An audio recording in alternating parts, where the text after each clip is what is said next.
अस्सलाम वालेकुम स्टूडेंट्स। हमने क्लास 6 स्टार्ट की हुई थी जिसमें हमने chapter number 6 ratio and proportion start किया था और हमने 6.1 एक्सरसाइज की थी।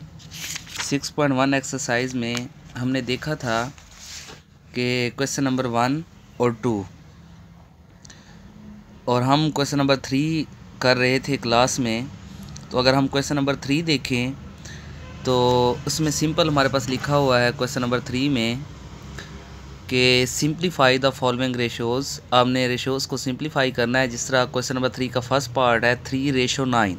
तो हम इसको सोल्व करते हैं, देखते हैं ये किस तरह सोल्व होता है। तो 3 हम सोल्व करते हैं। एक्सरसाइज है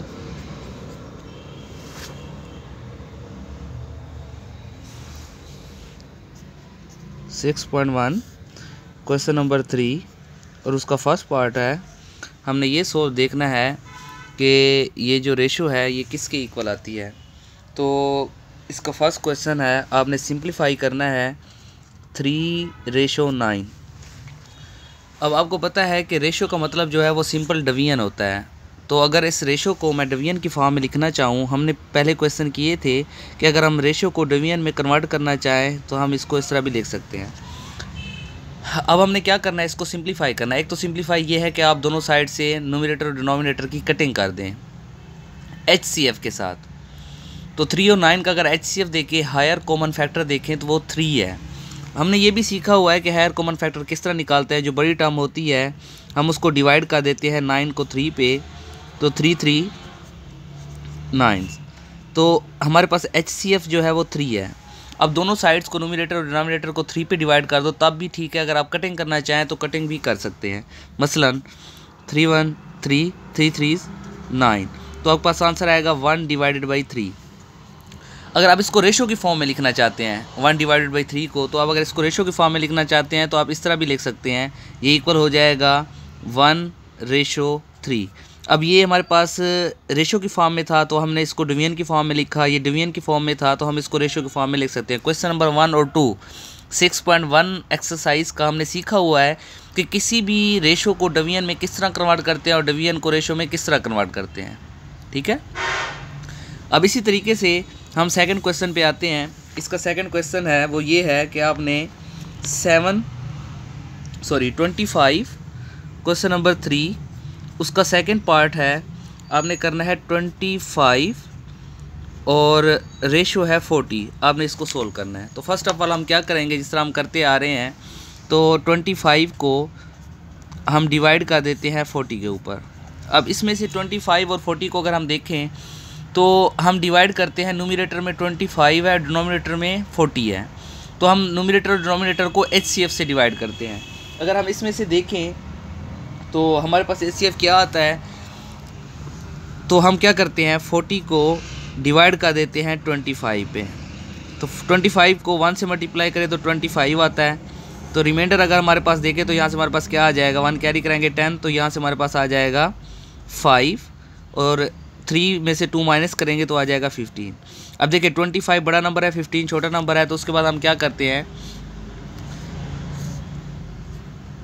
25 को अंदर आके 15 पे डिवाइड करते हैं। तो 1 आ जाएगा, ये आ जाएगा 15। रिमाइंडर में हमारे पास 10 आ जाएगा। 10 रिमाइंडर जो है वो छोटा है और 15 बड़ा नंबर है। तो 15 पे डिवाइड करते हैं 1, तो यहाँ पे 10 आ जाएगा। रिमाइंडर में 5 आएगा। इसी तरीके से हम 10 पे डिवाइड करते हैं तो ये 2 आ जाएगा और यहाँ पे 10। तो लिहाजा रिमाइंडर 0 आ गया। तो किस नंबर से हमने डिवाइड किया, रिमाइंडर 0 आ गया 5। तो 25 और 40 का जो HCF है वो हमारे पास क्या है 5। तो हम इन दोनों नंबर्स की 5 से कटिंग कर देते हैं। तो 5 5 25 और इसको अगर हम कटिंग करें तो यहाँ पे हमारे पास 8 आ जाएगा। 8 5 40। तो 5/8 जो है हमारे पास आंसर आता है।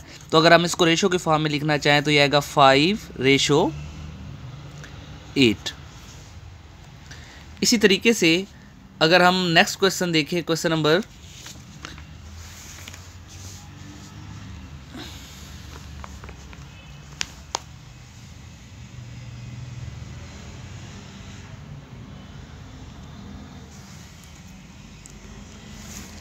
3, तो उसमें आपको सिंपल नंबर दिया गया है 3 पार्ट देखें। क्वेश्चन नंबर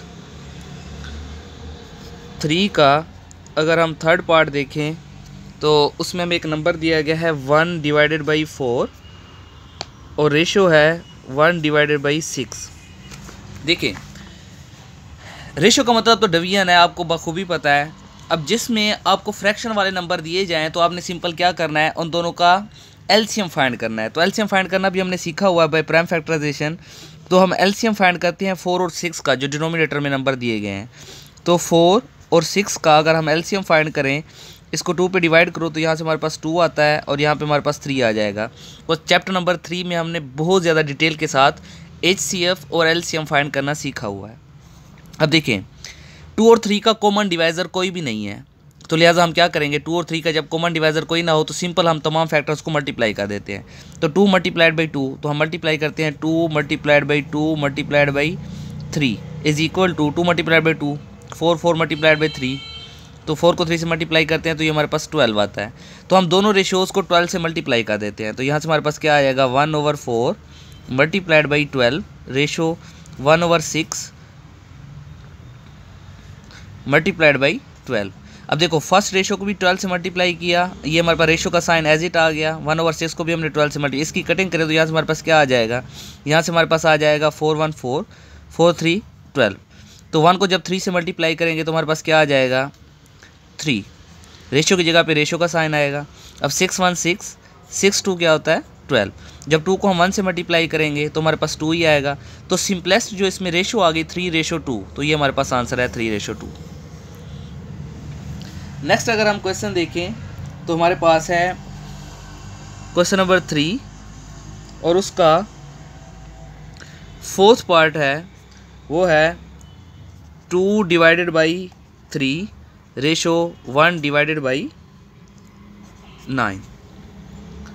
तो अब हम इसको सोल्व करना चाहते हैं, तो हम देखते हैं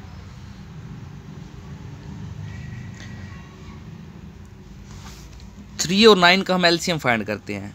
तो यहाँ पे हमने 3 लिखा, ये 9 लिखा, इसका एलसीएम फाइंड करते हैं। तो एलसीएम फाइंड करने के लिए इसको 3 पे डिवाइड करते हैं, यहाँ पे 1 आएगा, यहाँ पे 3 को 1 से मल्टीप्लाई करेंगे 3 आएगा, 3 को 3 से मल्टीप्लाई करेंगे 9, 3 multiplied by 1 multiplied by 3 is equal to 9। अब हम दोनों रेशियोज़ को 9 से मल्टीप्लाई कर देते हैं। तो 2/3 मल्टीप्लाइड बाई 9, रेशो की जगह पे रेशो का sign, 1/9 multiplied by 9, both ratios को 9 से मल्टीप्लाई किया, जो कि दोनों रेशियो का एलसीएम है। तो इसको अगर हम कटिंग करें तो यहाँ पे 1 आएगा, यहाँ पे क्या आ जाएगा 3 को 2 से मल्टीप्लाई करेंगे तो 6, रेशो की जगह पे रेशो का साइन, 9 को 9 से कटिंग करेंगे तो 1 आएगा, 1 को 1 से मल्टीप्लाई करेंगे तो 1। तो ये सिंपलेस्ट हमारे पास फॉर्म आ गई है 6:1 की, ये आंसर है। इसी तरीके से क्वेश्चन नंबर 3 और उसका फिफ्थ पार्ट करते हैं हम। क्वेश्चन नंबर 3 का अगर हम फिफ्थ पार्ट देखें तो है 1:1/7। तो हम इसको सोल्व करते हैं। अब देखिए 1:1/7 अगर दोनों का एलसीएम निकालना चाहें तो हमारे पास एलसीएम क्या आएगा 7, क्योंकि अगर 1 के अगर डिनोमिनेटर में देखें तो कोई नंबर नहीं लिखा हुआ है, इसका मतलब ये है इसके नीचे 1 लिखा हुआ है। तो 1 और 7 का जब हम एलसीएम फाइंड करते हैं, 1 और 7 का एलसीएम फाइंड करते हैं तो इनका कॉमन डिवाइज़र कोई भी नहीं है जो 1 और 7 को डिवाइड कर सके। तो सिंपल हम किस तरह लिखते हैं, 1 और 7 को मल्टीप्लाई कर देते हैं, 1 मल्टीप्लाइड बाई 7 7।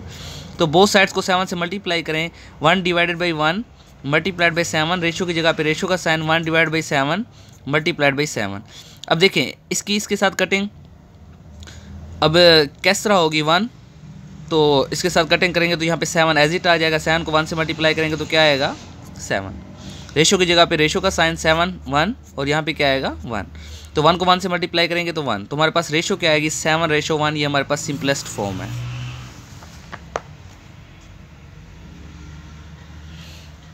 नेक्स्ट अगर हम देखें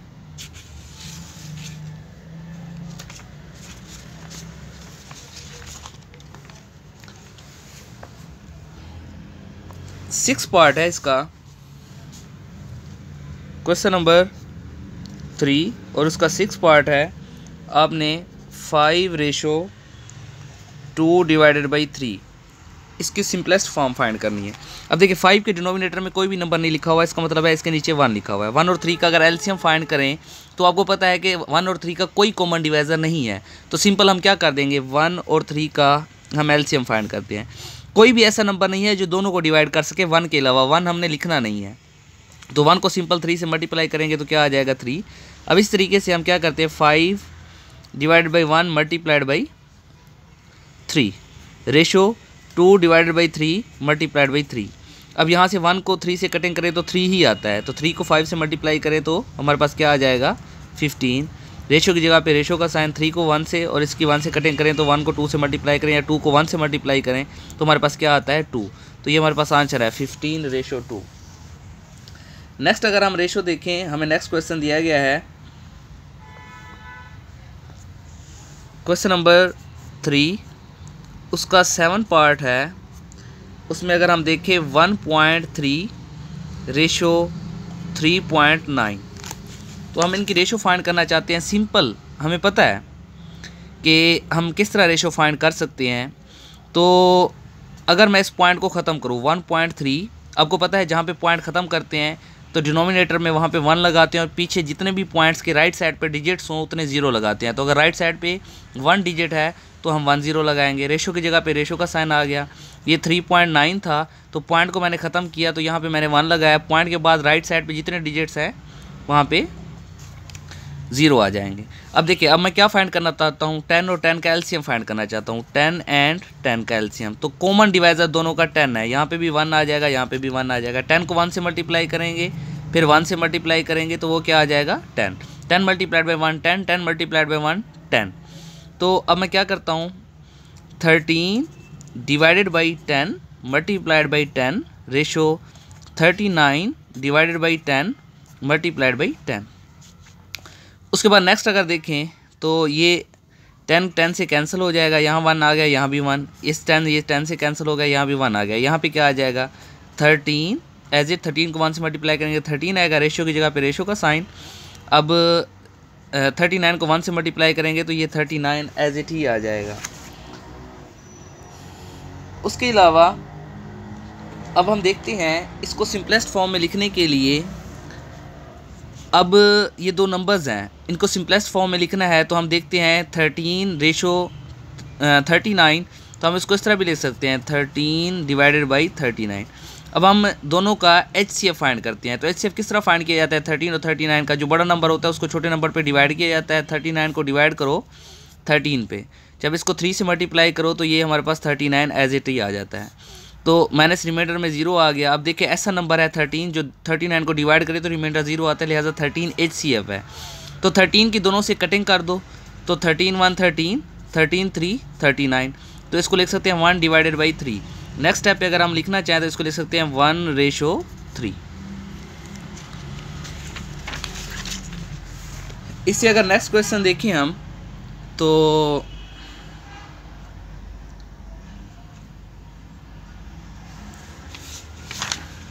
टोटल 7 पार्ट्स हो गए हैं। 8 पार्ट अगर इसका देखें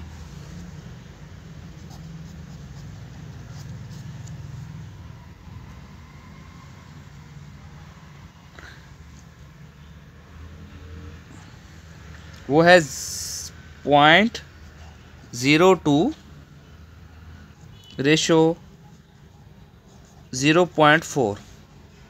ये आपका होमवर्क है। नेक्स्ट अगर हम देखें